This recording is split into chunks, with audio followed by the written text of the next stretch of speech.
Alright, guys. I'm about to get ready to make my college picks for this season. This is week one. I'm using the FanDuel app. I've already got my my bet locked in. I'm about to get ready to bet 150 to win $1,125. Okay, this is gonna be my first bet, and I'm actually doing a teaser. For those of you that are betters, you know what the teaser is. You basically go in and you can actually change the point spread to your favor. So I'm doing a 10-point teaser. And these are the teams that I got listed off. I've got Virginia Tech at Vanderbilt. The original point spread, excuse me, the original point spread was negative 13 and a half. Virginia Tech had to win by 13 and a half points. I was able to reduce that down to negative 3.5. Okay. Penn State, they were having to win the game by a total score of negative 8.5. I got that reduced down to 1.5. So they actually getting plus 1.5 points. I like Penn State just simply because their defensive line is awesome. I got a chance to look at the spring game for West Virginia, and West Virginia is more of a running team, so I kind of like that. The defensive line advantage for Penn State. They're going to be in that backfield all day long. They're not going to really be passing on Penn State's secondary. I look for Penn State to kind of run the ball, um, you know, pretty much shorten the game. They're both going to be running the ball, but I mean, if I had to pick a side, I would pick Penn State just simply because of that defensive line. I really don't see why people are so high on West Virginia. I know they are returning like 9 starters on both sides of the ball, but like I said, when you look at the film don't lie. Stanford, they were plus. I actually, yeah, they're plus 9.5 on the regular spread. I actually like Stanford, and of course that 10 points is going to knock that up to 19 and a half. And Stanford's actually got 4 of their offensive line returning this year. When I looked at TCU, they're starting a new quarterback, and their offensive line is pretty new. As a matter of fact, the entire line, the offensive line for TCU, is pretty new. Now, I don't know if you guys were looking at that game last year when Stanford actually went into Colorado, and I don't know what that wide receiver's name is, the guy that kept mossing Travis Hunter, but he's back, and they actually got 2 production wide receivers coming back. They got their offensive line, their quarterback from last year, and their defense is going to be pretty good. I don't know about TCU's or Stanford's secondary. I think they're both weak. You're going to get a lot of points. So I like Stanford with their offensive line and defensive line versus TCU's offensive line. Ohio State, of course, the over is 58 plus 58 and a half. I decided to go with that 10-point teaser, which reduces that 58 and a half total points between Akron and Ohio State. I decided to go with that 48 and a half, just simply because Ohio State's going to score about 50 points by themselves. Akron might get about 3 points, maybe 7. So that's an easy one there. Alabama versus Western Kentucky.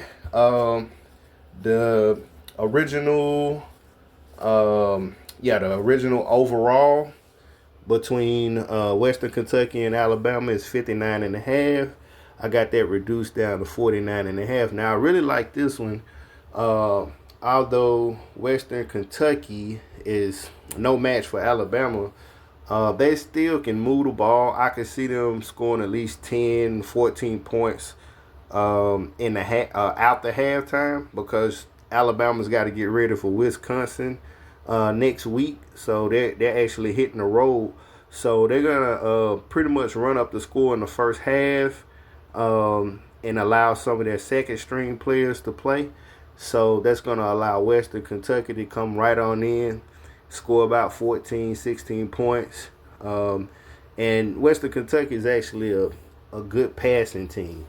Alabama, of course, I got a chance to watch their spring game. I know they got a new coach, a new head coach, but they still got some dogs on their team. I don't know why people are overlooking Alabama like Alabama ain't Alabama. You know what I mean? North Dakota State versus Colorado.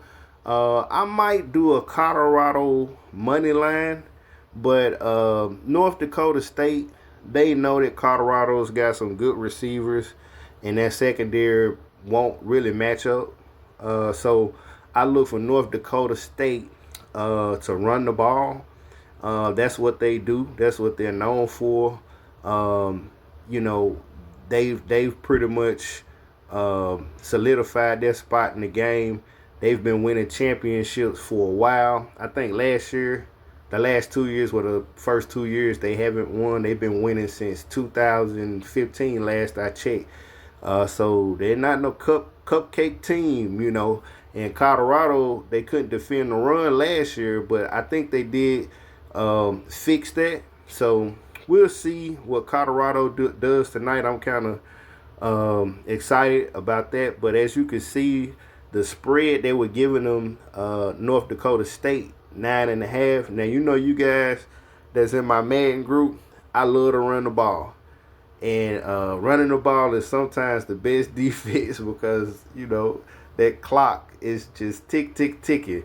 That's what North Dakota State's going to do. They've got a really good offensive line, and I look for them to shorten the game up. Okay, so I'm getting a good number actually at plus 19.5 with those guys. And you can also, I mean, if you wanted to do the over in this game, I think that game is going to go over as well. Okay, I've got Chattanooga at Tennessee. I'm picking the over on this one, and it started at 56.5. I got it down to 46.5. Of course, you know, Tennessee is a high octane offense. They like to move the ball fast. They're not going to waste no time putting the points on the board. You know, they're going to get 46 easily. I wouldn't be surprised if they get in the high 50s. So that's an easy one. Coastal Carolina, I like this matchup. Jacksonville State actually last year was a running team. They had a running quarterback. He's not with the team anymore, and he was part of the reason why they were so good. Jacksonville State also has a great run defense, but they've lost some guys, some key component guys. And Coastal Carolina is returning their offensive line, defensive line, secondary. They got about 3 good running backs. They got a new quarterback, but he's a transfer from New Hampshire, I believe. And I mean, his stats are unbelievable. But that is in I guess a D2. I don't know if I'm saying it right, D2 division. So I don't know how that's gonna fare up. But if you can run the ball, Coastal Carolina pretty much returned most of their players. Hey, I got to ride with that. So the opening line was plus 3.5. I got Coastal Carolina plus 13.5. So that's freaking excellent. Temple at Oklahoma. Of course, you know, Oklahoma is gonna put it on Temple. Oklahoma might score 60 or 70 points on Temple. Temple's just a bad team this year, but as bad as they are, I can see Temple actually scoring some points as well. So right now I got it at plus 750. I'm betting 150 for my first bet to win 1,125. These are my bets. Look out for my next bets. All right, placing this bet right now. It's done. That's my first one. Okay, I'm done for now. See you guys later. I'm trying to look for my recording system so I can hit the stop button. Stop. It don't want to stop. I gotta get a new system.